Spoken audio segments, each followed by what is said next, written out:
But Savitri की अमावस्या के दिन पत्नी को कभी हल्का मत समझना। सावित्री का पति शांत हो गया था, मर गया था। बड़ के पेड़ के नीचे यमराज उसको लेने के लिए आ गए और सावित्री को छोड़कर यम उसके पति के प्राण लेकर जाने लगा। सावित्री मैया अपने सात्वित्व के बल से, सावित्री मैया अपने सात्वित्व पतिव्रता परमेश्वर के बल से यमराज के पीछे पीछे जाने लगी। यमराज आगे, सावित्री पीछे, यमराज आगे, सावित्री पीछे। यमराज ने पलट कर देखा तो पीछे सावित्री आ रही थी। सावित्री से पूछा, तू मेरे पीछे क्यों आ रही है? मेरे पति सत्यवान को तुम लेकर जा रहे हो, मेरे पति को छोड़ो। यमराज ने कहा, इसका अंतिम क्षण है, मर चुका है, जाओ नीचे उसके शरीर का अंतिम संस्कार करो, नहीं तो कोई जानवर खा जाएगा। सावित्री बोली, मैं जाने वाली नहीं हूं, मेरे पति को छोड़ो। यमराज कहते हैं, हम जिसको पकड़ लेते हैं उसको छोड़ते नहीं है। यमराज लेकर जाने लगे। सावित्री और पीछे चली, सामने यमलोक था, अंदर सावित्री जाने लगी तो यमराज ने रोक दिया। रुक, कहां जा रही है तू? अंदर क्यों प्रवेश कर रही है? मेरे पति सत्यवान को छोड़ दो। यमराज प्रसन्न होकर बोले, सावित्री आज मैं प्रसन्न हो गया तुझ पर, क्योंकि तू मेरे दरवाजे तक आई है। मांग, तुझे क्या चाहिए? सावित्री कहती है, मुझे 2 वर दे दो, मुझे 2 वर दे दो। अब तो यमराज प्रसन्न हो गया, ये अपने पति को भूल गई, इसने अपने पति को छोड़ दिया। ये अपने पति को भूल गई, इसने अपने पति को छोड़ दिया।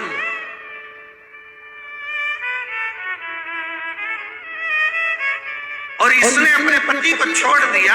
अब ये कुछ मांगेगी, 2 वर मांगेगी तो मैं इसको 2 वर दे दूंगा। यमराज प्रसन्न हो गए, अपनी पति को छोड़ा इसने। यमराज ने कहा, अपने पति को छोड़कर जो तू 2 मांगेगी मैं दे दूंगा, बस पति मत मांग। तो सावित्री ने कह दिया, नहीं मांगूंगी पति। ठीक है, मांगो।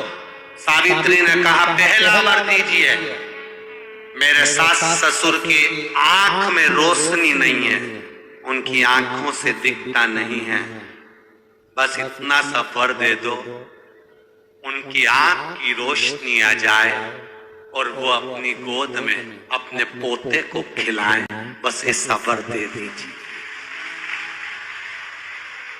यमराज प्रसन्न हो गए, इसने पति नहीं मांगा, तथास्तु। अब यमराज ने कहा, दूसरा वर मांगो। सावित्री बोली, दूसरा वर दे दीजिए, मेरे सास ससुर आज तक कोई तीर्थ करने नहीं गए, मेरे सास ससुर का जो बेटा है वो उनको तीर्थ कराए, बस ये वर दे दो। यमराज ने कहा, इसने अपने पति को नहीं मांगा, तथास्तु।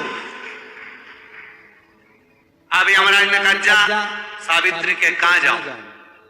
आपने कहा था मेरे सास ससुर जब आंखों से रोशनी पाए अपने पोते को खिलाएं, पति तुम ले जाओगे तो पोता आएगा कहां से? पति तुम ले जाओगे, पोता कहां से आएगा? और यदि मेरे सास ससुर के बेटे उसको तीर्थ कराए तो मेरा पति अगर तुम ले जाओगे तो उनका बेटा ही तो है, तीर्थ कराएगा कौन? यमराज प्रसन्न हो गया, उसने उस सत्यवान को वापिस लौटा दिया। वो सत्यवान सावित्री। तो जितने भी यहाँ पर मेरे जीजा उन बैठे हैं और जितने आस्था चैनल पर कथा सुन रहे हैं, जितने मोबाइल पर कथा सुन रहे हैं, तुम अपनी पत्नी को कभी हल्के में मत लेना, बिल्कुल हल्के में मत लेना। तुमसे ज्यादा बल व्रत का, उपास का, भजन का ज्यादा बल, तुमसे ज्यादा बल इनके पास रहता है। तुम सोचो कि बोल रहे हो कि मैं मंदिर में हूं, उसको बिना घंटी के घंटी बजती है दिमाग, वो तुरंत पहचान जाता है।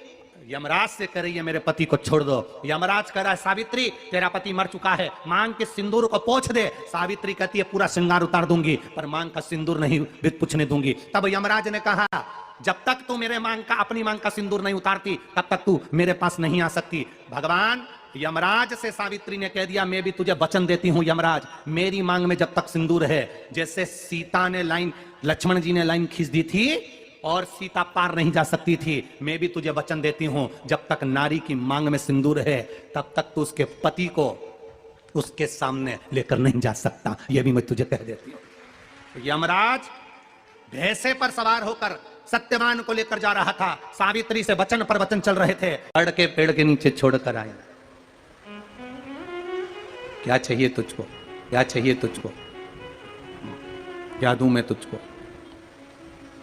कुछ मांग ले मुझसे।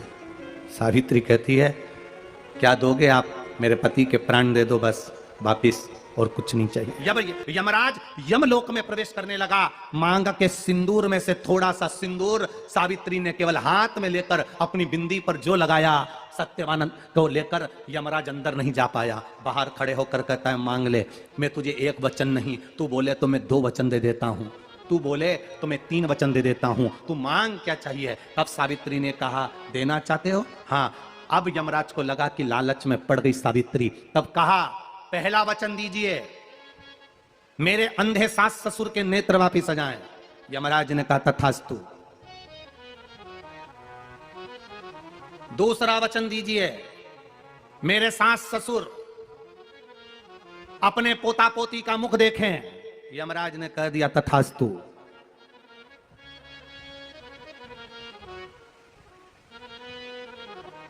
जाओ। यमराज जाने लगे, फिर आग जलने लगी, कहने लगे अब मैं अंदर क्यों नहीं जा पा रहा हूं। सावित्री कहती है तुमने वर दिया है, मेरे सास ससुर पोता पोती का मुख देखें, उनके बेटे को तुम ले जाओगे तो पोता पोती कहां से होगा, छोड़कर जाओ। सावित्री है, पति को वापिस लेकर आ गए। नारी के हाथ की चूड़ी का कलर अलग हो सकता है, चूड़ी की डिजाइन अलग हो सकती है, चूड़ी अलग हो सकती है, चूड़ी महंगी सस्ती हो सकती है, मंगलसूत्र की कीमत ऊंची नीची हो सकती है, पांव की बिछुड़ी की कीमत ऊंची नीची हो सकती है, कान के कुंडल की कीमत ऊंची नीची हो सकती है।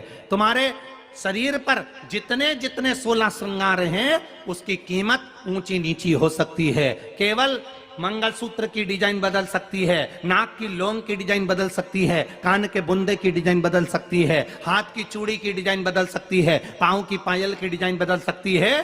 केवल नारी के 16 श्रृंगार में एक श्रृंगार ऐसा है जिसकी कीमत जो पहले थी वही कीमत आज तक है और उसकी डिजाइन आज तक नहीं बदली। वो मांग का सिंदूर है, एक जैसी डिजाइन है और एक जैसी कीमत है।